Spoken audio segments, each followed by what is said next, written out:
Okay, and now we come to the Holy Grail, the agriculture innovation systems perspective. And, well, it actually builds a lot on these earlier models, but it broadens it, like I said when I started this comparison. And if you look at the definition, it's really about the whole network of organizations, enterprises, individuals, which matter for bringing products, services into use, so the different kinds of innovations you talked about, service innovations, technical innovations, social innovations. And it's really focused also on this institutional element. How do institutions, in the sense of the rules of the games, or the rules of the game, not the rule, or not organizations. Some people see institutions as organizations, and university, ministry is an institution. Well, in a sense, it's an institution because it's a set of rules. But it's these rules which govern our behavior, and they are really important because they affect the way we interact for innovation, but they're also part and parcel of the innovation process, because technology development always goes with institutional development. You need to adapt institutional frameworks to make technology work, and that is the main premise of this model, and it puts it very central.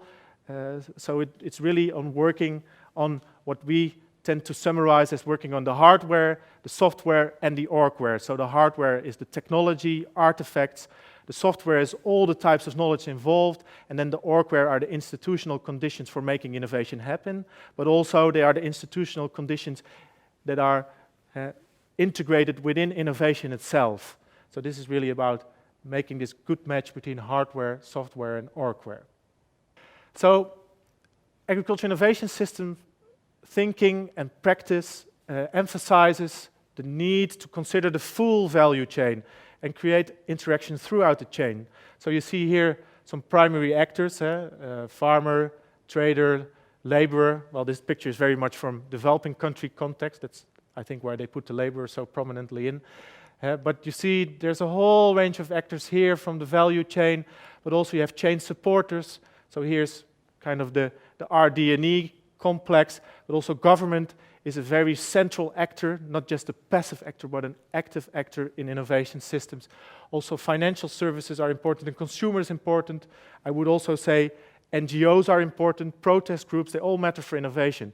So actually, what the innovation systems approach does, and it's maybe also its weakness, that it takes kind of a society perspective on innovation. Role of science, they've become partners.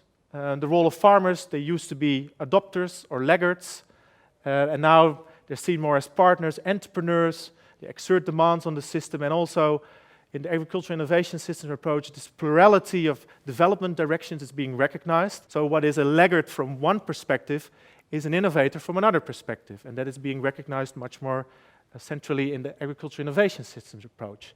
So that there's no one route to innovation. There are multiple routes, and they coexist and even compete, and that's also healthy, because otherwise you might run out of options if you don't foster many options at the same time, if you don't have what some people have called a portfolio of promises.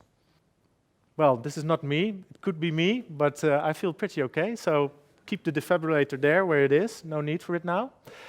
So what is the use of this innovation systems approach? Well, like I showed in my previous slides, we really have started to think about innovation as a process of collective human action, and innovation systems thinking is a way of mapping that, so you can get insights on who are the actors, what are their linkages, what is driving them, what works, what doesn't work.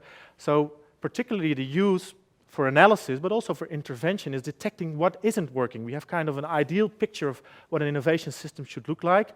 And then, just like a doctor detecting organ failure, we can see, okay, that's where we should patch the system a bit. It really sees innovation systems are seen kind of as coherently functioning entities, but often they are not, and knowing where the weak spots are can help you improve it.